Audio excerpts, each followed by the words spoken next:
today I've come out onto the canal in Shardlow. It's a venue sort of like local to me. Fished here a few times over the years, though I've not been for a very long time, so it's like going back in time a little bit, this one for me. And we're going to do like a bread and caster tips video. Going to just talk you through like how to feed on a shallow canal, how to get the best out of bread and casters. It's a cold time of year, you know, we're into January at the minute, so fishing's likely to be difficult, but we had a bite then. It's a good time. So we're just going to run through exactly how to go about fishing on a narrow shallow canal with a little bit of bait. It's not going to cost you a lot, and I'm going to go through, probably do like 5 or 6 tips I think, and then maybe save the best one till last. We've got a few little things that we can go through. So I'm going to have another chuck on this, get fishing, and I'll catch up with you guys later.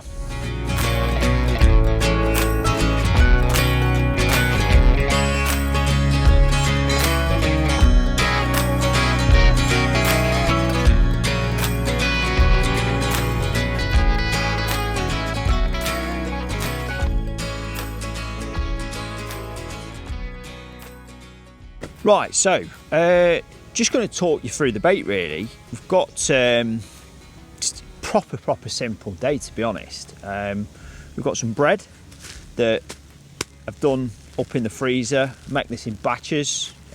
So all this is very finely sieved white bread. So like I leave it out, so buy an old loaf, a couple of old loaves usually, and then I'll like blend it all up, pass it through a pinky riddle, pass it through again, and then what I do like to do is put a bit of punch crumb with it, mix it all up in a big bucket, and then just separate it out into bags that you can like take onto the bank. I'm going to mix that up in a sec. I've got some sliced bread here, Warburton's original, the best bread for bread fishing, like by a country mile. So that's my hook bait. I've got some pinkies in there just as a change of hook bait. Like they are pretty much dead now, just dead pinkies. You can use live ones as well. It's just what I've got left over from the weekend really. And then in here I've got some casters, again left over from the weekend. So if you come in down on the bank and you've got a bit of bait left over, want to go out in the week, it's great. You can just use up the rest of your bait, because we weren't going to be feeding a lot today, so I'll probably like feed less than that there, but it's just like I say, it's what I've got left over, so might as well use them up. So that's my baits sorted. Just quickly whiz this bread up, nice and easy. Really sort of straightforward doing this. It's not like complicated like ground bait and as such. So all I'm going to do, pop that in there. So I'm going to separate out just what I think I need for the day, which ain't a lot. So that, you know, I can refreeze that. If I've wet it up, I won't refreeze it, just because I just tend to feel like it loses its freshness a little bit. So you can add water by hand if you wish, but I like to use an atomizer, and I'm just going to like literally hold it on and wet it up like that in there, so everything's getting like nice and evenly soaked.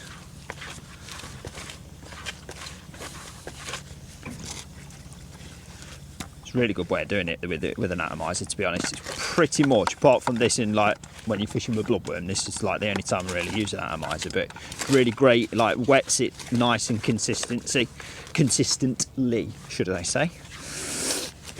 Get my words wrong there. So yeah, just wet it up, and what I'm trying to do is I'm trying to get it so that it's just wet enough to be able to sink. Don't want it over wet.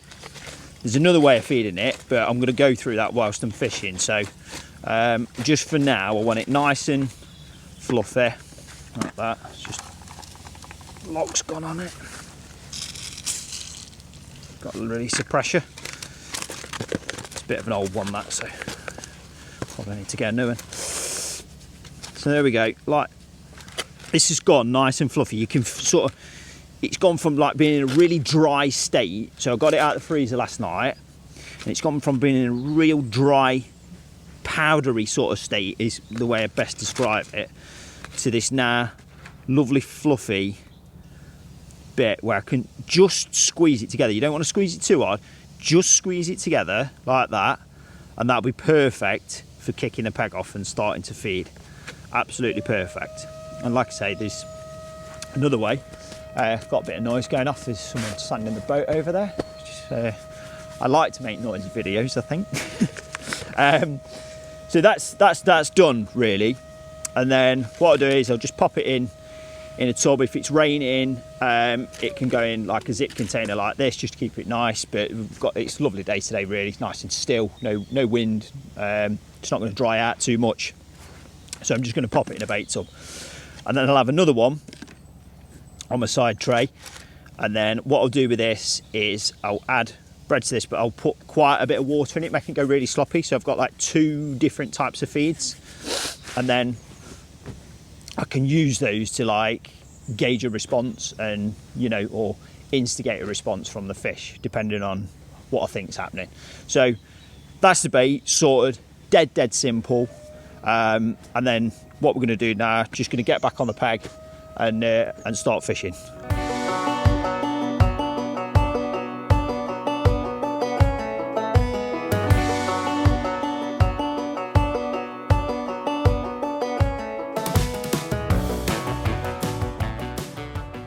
So just get that laggy right, flick out, and we're going to have another chuck now on this bread. I've got a 6mm punch on. Started quite positive. I like to start positive on bread. It's usually a very positive bait. So plumbed up, middle of the canal there. It's quite narrow here, but it's, there's a few features about it. It used to be a really good area. I don't even know if it is anymore, so we'll soon find out. But yeah, I'm going to start on a positive 6mm punch. You can always come down in size as the day goes on and the fishing gets harder. But it's generally speaking, with bread, you get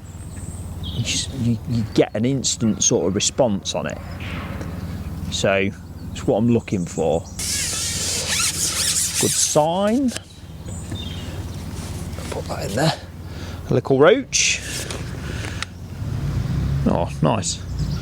Nice to get a bite when it's on a cold January day like this, even if it's off a few small fish. Just getting out on the bank. Great. Bit of fresh air. So I'm just going to have another go with this 6mm punch. What I'm going to do this time, so I've run it through a couple of times there. And it didn't, although I got a bite, I've just caught a fish. I want to just try and tweak it a little bit, so I'm going to come another inch off the bottom. That laggy set right. Now, flick out, flick it in like that. I'm going to hold it up. So while I'm doing this, I'm just going to feed a few casters down there, like 4 or 5. Let that go. 4 or 5 that way with the catapult. Just going to, like, every sort of 6-7 minutes. Ooh, that was a good fish. Probably picked up a tiny bit too soon then. Probably me waffling as usual. So yeah, I'm going with them caster lines, and I've like fed them left and right, and I'm going to leave them a good little while. But what I do want to do is keep flicking an odd one in, make a little bit of noise, and just flicking like 3 or 4 over it. But then every now and then I'm going to go over it with a little pole pot and just like tap in like 8 or 10, to like condense them up a little bit more where I'm going to put my rig. A little tiny roach. Small little roach, but that was on that 4mm piece of punch, so probably better for the size of fish we're catching.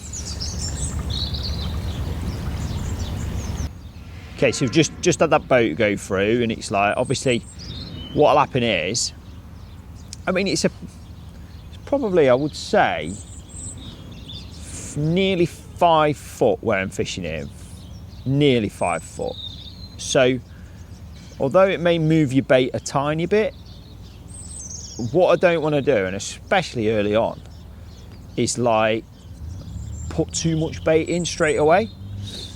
So I want to let the canal settle down, because what'll happen is like everything's like moving around at the minute. It's like all these like bits of weed and stuff, all that sort of thing. We just got to like wait for it to settle back down and sort of start pulling its natural way again. And because what'll happen is I think what happens is, anyway, when the fish come by, when a boat comes by, get my words wrong, the fish will just naturally like go where they want to be. Like they'll move up off the bottom and like move away from the bait slightly, perhaps. And obviously, if it's, you know, going into the summer months and that, the boat traffic's heavier, you might not even catch here where we're fishing now. But because it's the winter, you know, generally speaking, it's one of the better areas of the canal to target. But I've got a line across there as well. See, that was a bite. I've not fed anything. Bait's probably still going to be there. Another little roach, a slightly bit bigger one. With a little pristine fish stock. Beautiful. And what might happen is like you might need to fish in shallower water, because it'll push the fish across. The boat traffic pushes the fish across. But for now, we'll stick with it. And then, you know, if, you know, sort of 10 minutes goes by or whatever, and you've not had a response, and that boat literally went straight over that line where I'm fishing. So it's going to move stuff about a little bit, but I'm not overly concerned.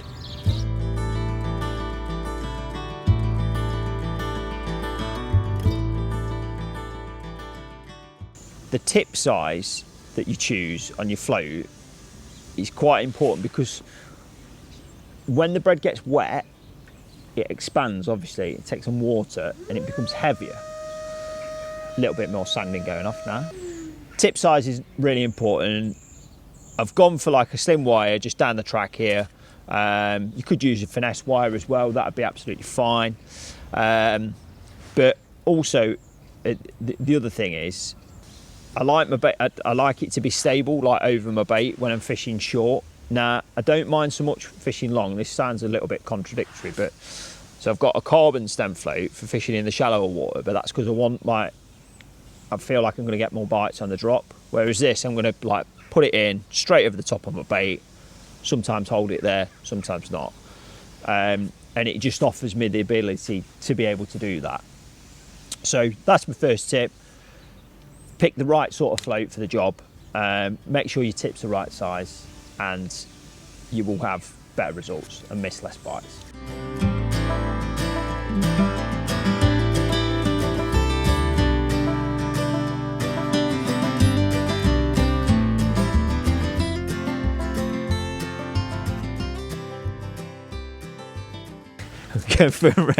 Go for another tip with you.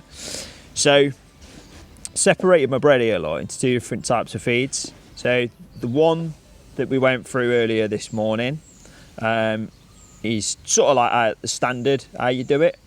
That's like your sort of standard bread feed, but then I've also got some that have like slopped up like that, and that when those different ones go in the water, I don't really want to chuck it in, but that will give off like loads more clad than what that one will. And at times, one will attract more fish than another one as well. So like if I want to pull like more fish in my peg, and what you probably notice on the end of my pole now, I've got like a little pole pot where I can start feeding little bits, and like try and start drawing loads more fish in. instead of just like one ball, fish it out and then feed again. Sometimes that is the way to go, but I feel like if you know, it's sort of, I suppose you take it from like a commercial side where putting little bits of bait through the water really accurately, it can actually be really, really good sometimes. Just having a little bit of something different on your side tray, it will, you know, over time in different situations get you more bites. I'm just going to quickly change lines now. I know what's happening down the middle. I know what I can catch. It's pretty decent, to be honest. It's decent sport. It's small fish, but it's nice, nice sport. So I'm just going to have a ship across in a different depth of water, see if there's any better fish lurking a bit further over. Might be that catch the same stamp of fish, but without trying we won't know. So see what happens across there.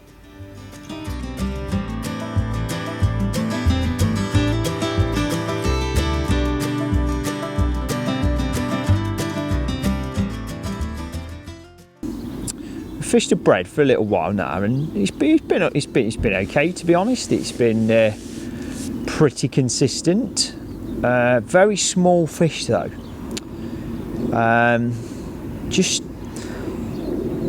I don't know, it just seems like it couldn't seem to catch anything of any quality on it. Now that can sometimes be they just don't want to be in the areas that you're fed, and they want to be like out of the way, because we're fishing a narrow canal. So what I'm doing, I've just gone on the caster now, so we'll have a good go on this, see what we can catch, and then hopefully I can string a couple of caster fish together for you as well, and that would be nice, and go into a little bit more detail about that.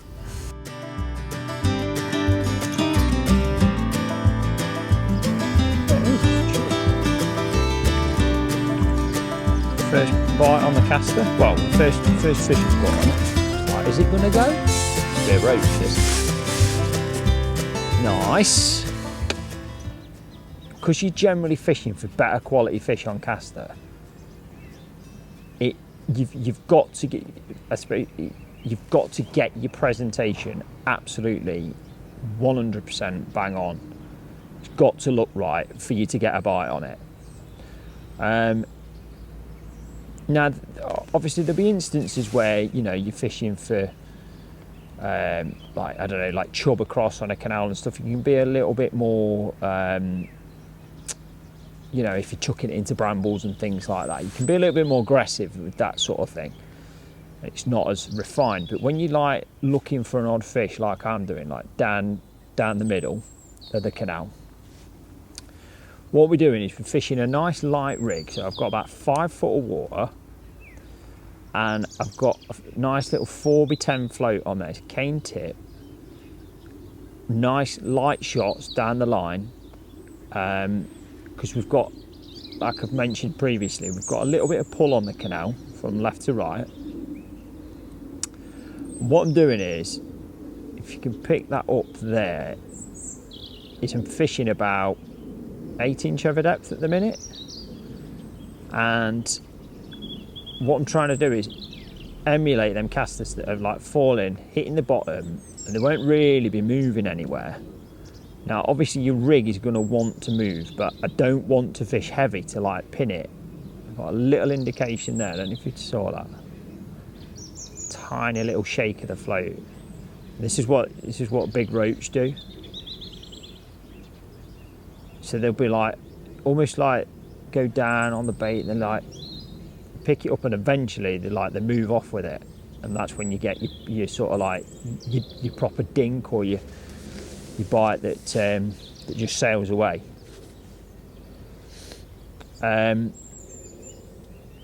So I suppose what we're looking at, there's not a lot of some canals you get a lot of rubbish that congregates like down the track, as we call it, so like the deepest part. So I'm not fishing smack in the deepest part, I'm fishing bit of some on the float there. I'm fishing just out of the track.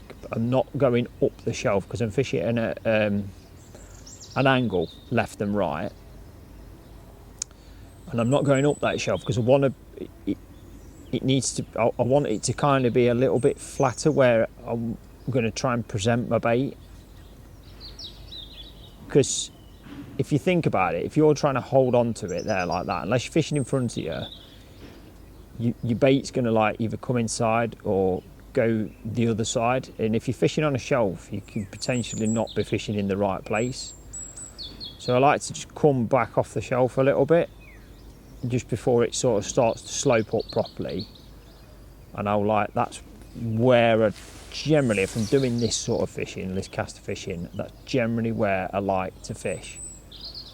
Nice light rig, plenty of line on the deck, smallish hook, it's a 20 on this one, smallish hook but like fairly strong, so you know, because you could hook a massive perch on it, you could, oh, it was a bite, that was a little, definitely a little dink then.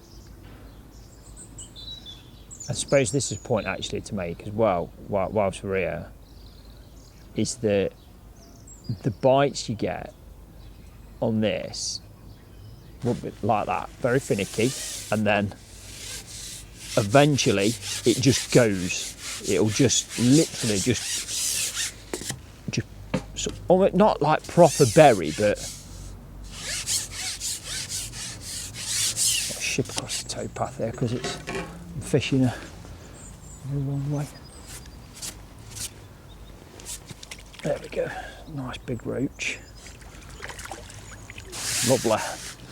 So I had, before I caught that fish then, I reckon I had 5 indications on my float, which was, there we go, look, it's probably getting on for 8 ounce. 5 indications on my float, but he's only just got it in his lips there. And I suppose it's actually at least the perfect example of getting your presentation bang on, because it's sort of like took that fish that long to decide to eat that one caster. Got, you know, trying to make sure that it's right. I'm going to pop another one on. I'm going to have another go, see if we can get another one.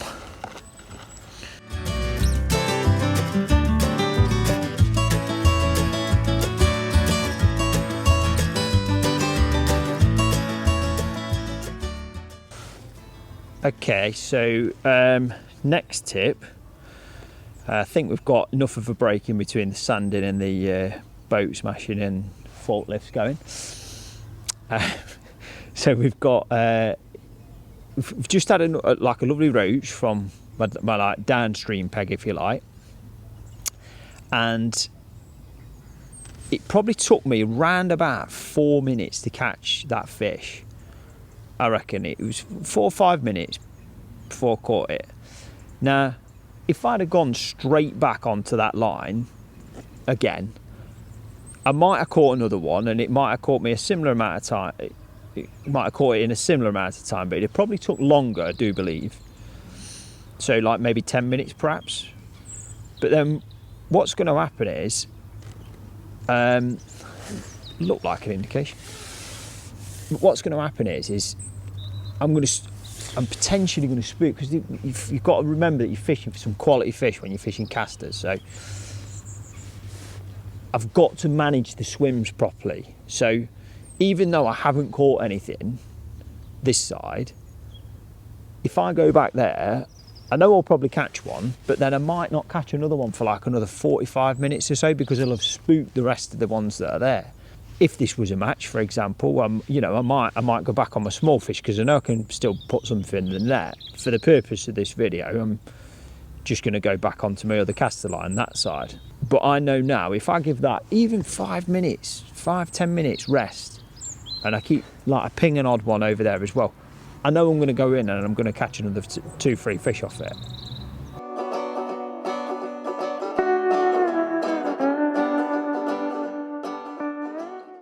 Right, so I've been fishing a few hours now, and we've had some bites. It's not been like awful. I suppose you could say it's typical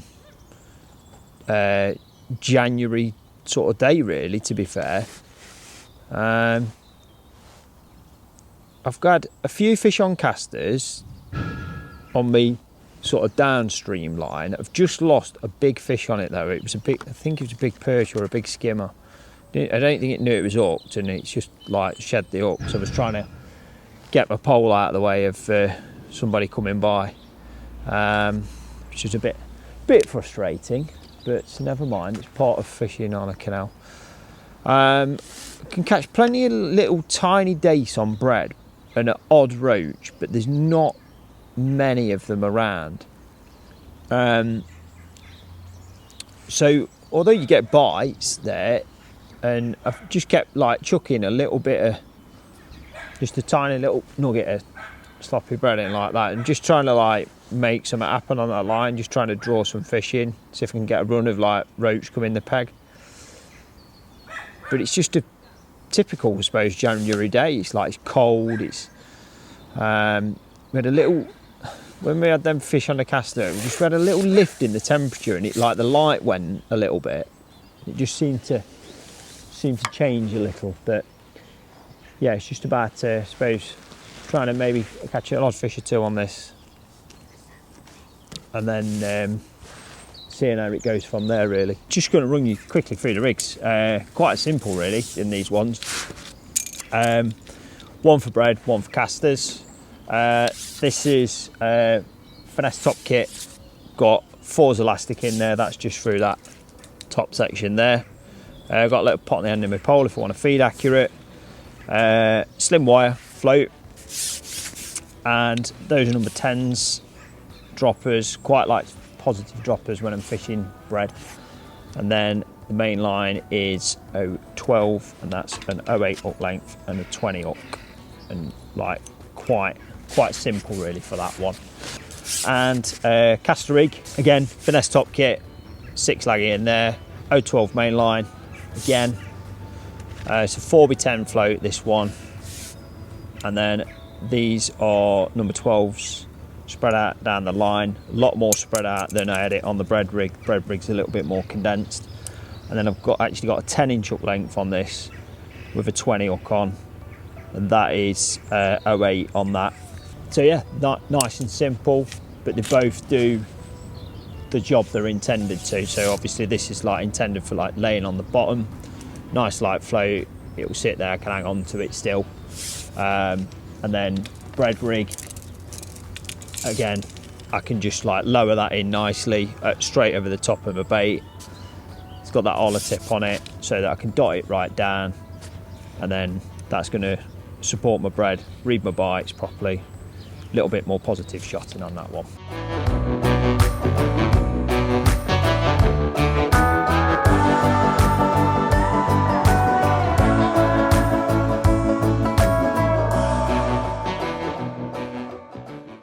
Another tip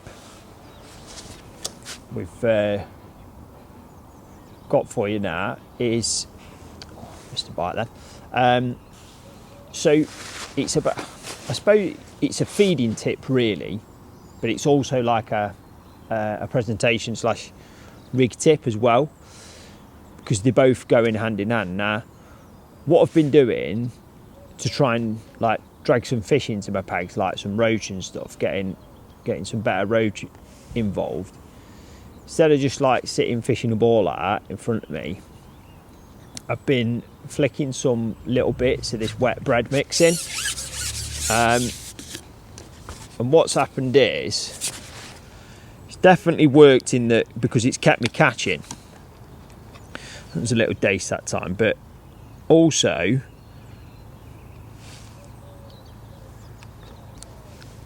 the bread going in, it's like falling down, because the canal's turning left to right.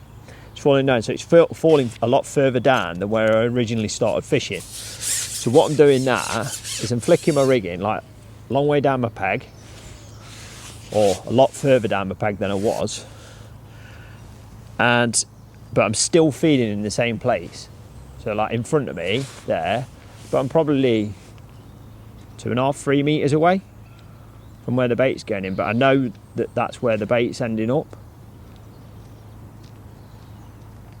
So instead of like fishing my rig through from there to there and waiting for it to get there, I'm actually putting it in that spot already. Putting in that little bit of bait and creating that little cloud through the water, I can potentially as well catch in two areas, because I can nick a few from down there. So like where I think the end of that, there's a bit of leaf or something there. So where I think the end of the bread is ending up, so further down there, which is down in the down toe, down there, but I'm feeding like in front of me still. So in a minute, what I'm going to do is probably try and catch another one from here, and then I'll move and I'll put my rig back in front of me, and I might catch a quick one there. And it's about like, you know, you can pick them off like that a little bit better. Move it around the side of that reed, floating on the water. And it might be that, you know, you might catch them down there, you stop getting bites, so you need to do something else then. But by thinking about what's happening underneath the water, there's a little bite there, look, there you go. That was like miles away from where I've been fishing. A little bit better fish. But I'm 100% convinced that they're coming into that like little cloud that's going through the water. And it doesn't always work, do you know what I mean? This is, you know, it's stuff that you've got to try when you're fishing yourself, and going about it in a way and you're thinking about what you're doing.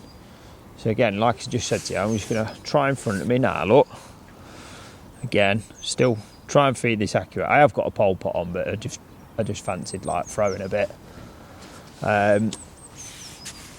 Make a bit more noise as well. So that's like almost directly where my bait's going in. Might not get a bite there, but I also might do. It might catch me another fish, and then I can rest them to a free fish that might be further down the peg, and you know, it's about switching around. I can move lines again. And that's how you keep fish coming.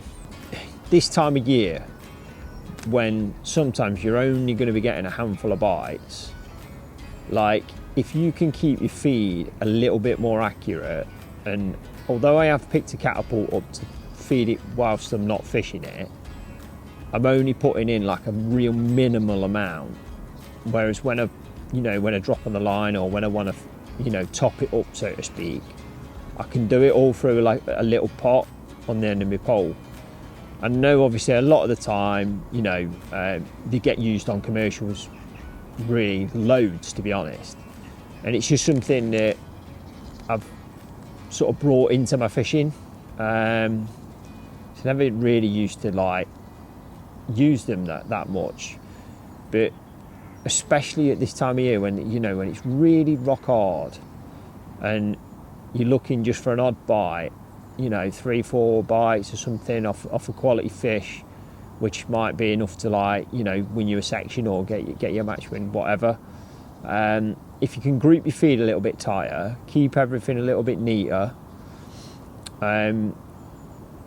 it's worth doing, because when you start fishing with them, you don't even really notice they're on the end of your pole, and it's just something like, you know, I've got into the habit of doing it a little bit more, and it can be really good. There's a fish.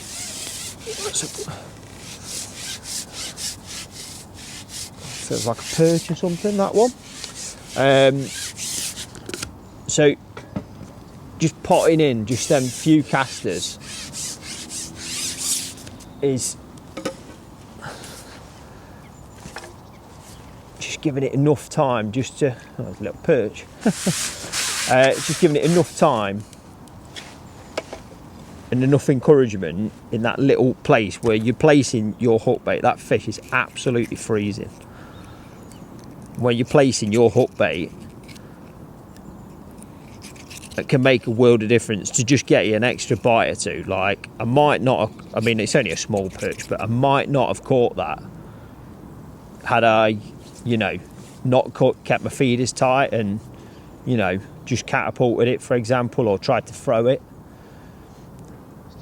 But, you know, I mean, one fish sometimes on a canal can win you a match. It's like, it's crazy. So it's just something to think about, you know, for bringing it into your own fishing.